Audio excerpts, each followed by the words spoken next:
Welcome everyone, and today we're here to have a discussion on what it's like to work with progressive-minded dairy farmers. Today our special guest for our speaker series is Pedro Reyes. He's a dairy consultant from Visalia, California, specializing in herd management and reproductive protocols.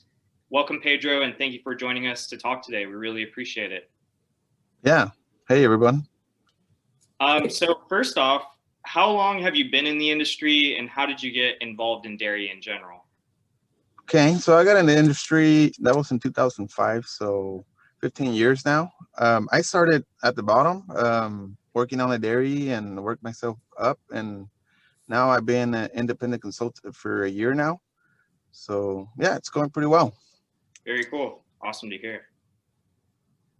Yeah, hey, what is the most common question that you get, and what most common problem do you get to hear from dairy farmers? Biggest problem right now is probably labor. Everybody in the West Coast is struggling with the labor the most, I think. There's just not a lot of guys willing to milk cows or work with cows. And yeah, so that I would say that would be the biggest problem that everybody talks about. Okay. Yeah. And do you foresee this too, just kind of as a follow-up question, is this kind of been seen as a nationwide trend too, not just West Coast? I believe they're struggling everywhere, right? Labor has been tough for the last couple of years. Not a lot of, I think the next generation of I don't know, let's just say Hispanics are not that interested in working with cows no more, like the older generation was. So, and I think that's where a lot of the robots and mechanics come in, right? Yeah, no, definitely. And so kind of going off of that, do you work with farmers who have robots on their farm? And if so, what really differentiates them compared to dairies that don't utilize, automation or robotics? Okay. Yeah, so some of the guys that I work with are working with sore gates and automatic pre-sprayers or post-sprayers. And the main thing, it's labor, right? They're cutting down on labor, and they're being more efficient.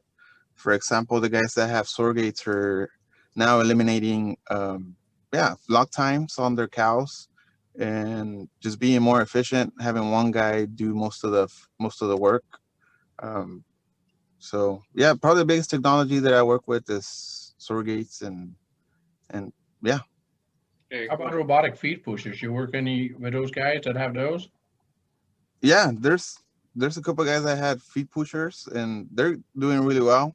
I think overall, the guys that have the feed pushers, there's a group of 6 dairymen, right? And I know for sure that the guys with the feed pushers have the best maternity and their best serum scores, because the maternity guys have more time to focus on maternity and not so much pushing feed at night. So that makes a huge difference on feed efficiency and maternity as well. Yeah, that makes sense. I didn't think about the maternity part. Talked about in your consulting work, advising farmers on the new technologies. Have you experienced them being hesitant to, go out and purchase those new technologies, and then after they've implemented them for a few months or years, are they happy with their investment in the new technology, and how has that affected their operation and their bottom line? Okay.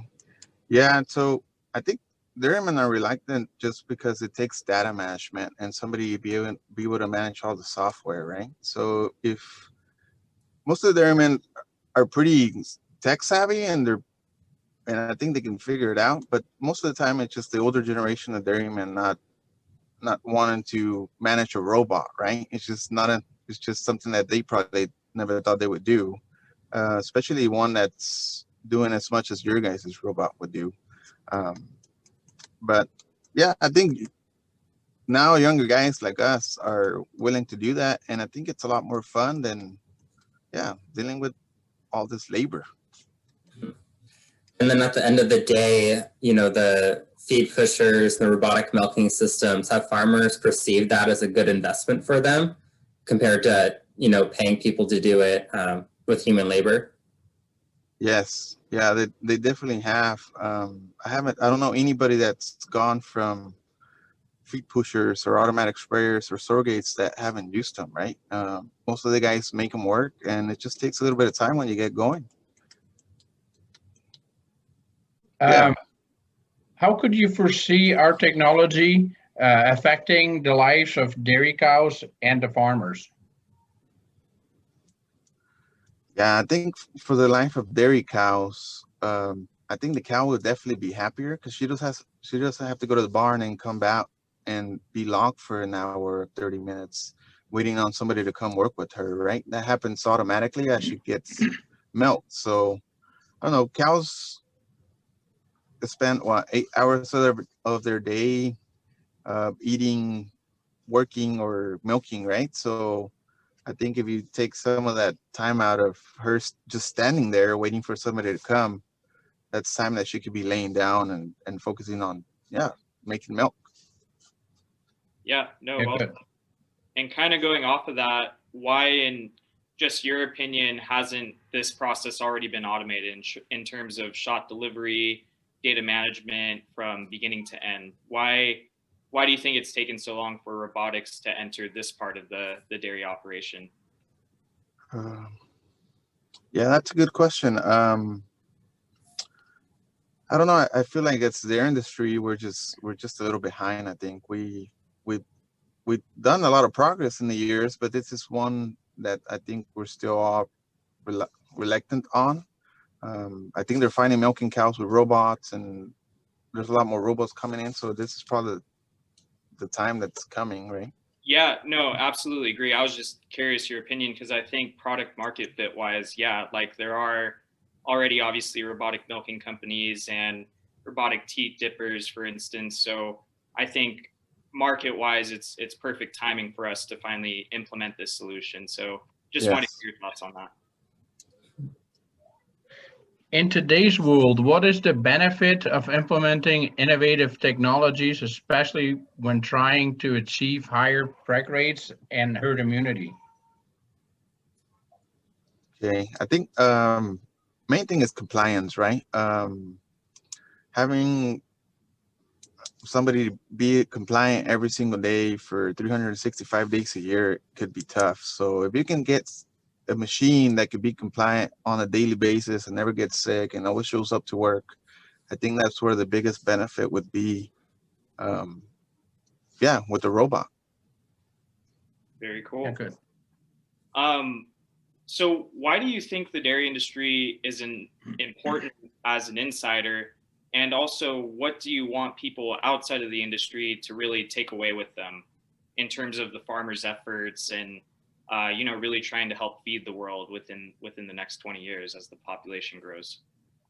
Yeah, I think dairymen are working really hard to be efficient and be able to feed the world, and they're trying to do everything that they can to be more efficient and just grow more feed.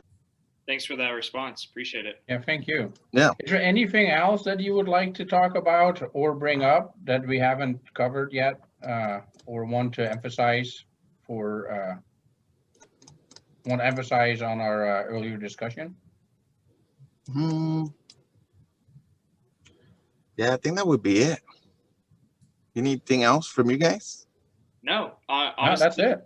Yeah, Pedro, thank you so much again for joining us today and sharing your experience as an industry insider, as well as supporting us on our mission to improve animal health standards. So thank you again for your time, and we're happy to have you.